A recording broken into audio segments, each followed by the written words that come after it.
Mistake insight channel पर आप सबका स्वागत है। हरे कृष्ण। जीवन हमें मिलता है, अच्छा मिला है या बुरा मिला है, ये हमारे हाथ में नहीं होता, क्योंकि जीवन जो हमें मिलता है वो हमारे पूर्व कर्मों के अनुसार, प्रारब्ध के अनुसार हमें जीवन मिलता है, अच्छा या बुरा। परंतु उस जीवन को हम किस तरह व्यतीत करते हैं ये हमारे हाथ में है। हमारा दृष्टिकोण जीवन की तरफ देखने का क्या है, इसी पर निर्भर करता है कि हम हमारे जीवन को अच्छा व्यतीत करें या बुरा व्यतीत करें। सुख, दुख, आनंद, ये सब हमारे दृष्टिकोण पर निर्भर करते हैं।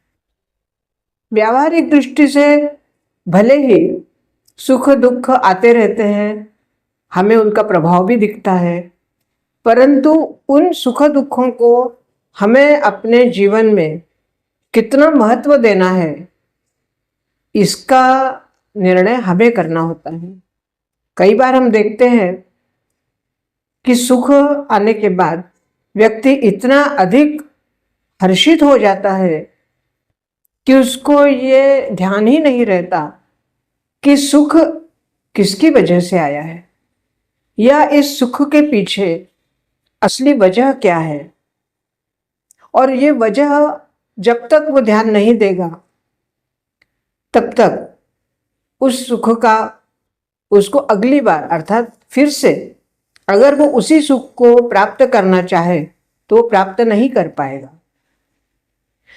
ठीक इसी तरह दुख के लिए भी होता है।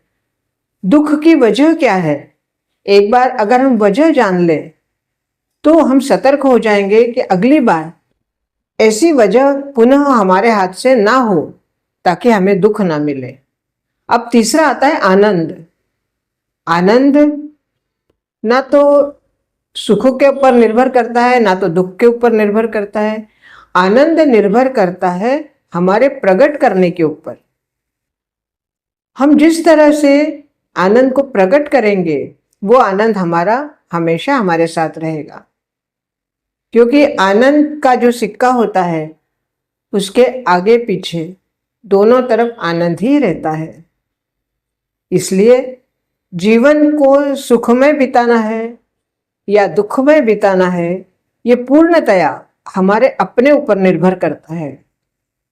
हमारा दृष्टिकोण अगर सकारात्मक है तो हमारे जीवन में अगर कोई दुख आता भी है तो हम उसे अपने दृष्टिकोण से आसानी से झेल लेंगे और समय आराम से व्यतीत हो जाएगा। उस दुख का हमारे जीवन पर कोई प्रभाव नहीं पड़ेगा। और ठीक इसी तरह सुख अगर हमारे जीवन में आता है तो हम उसमें भी इतने हर्षित नहीं हो जाएंगे कि हमें वो कब व्यतीत हो गया पता ही ना चले। और जहाँ तक आनंद का प्रश्न है, आनंद हमें प्रकट करना है और उसी आनंद में हमें रहना है। आज के लिए इतना ही। बहुत बहुत धन्यवाद। हरे कृष्ण।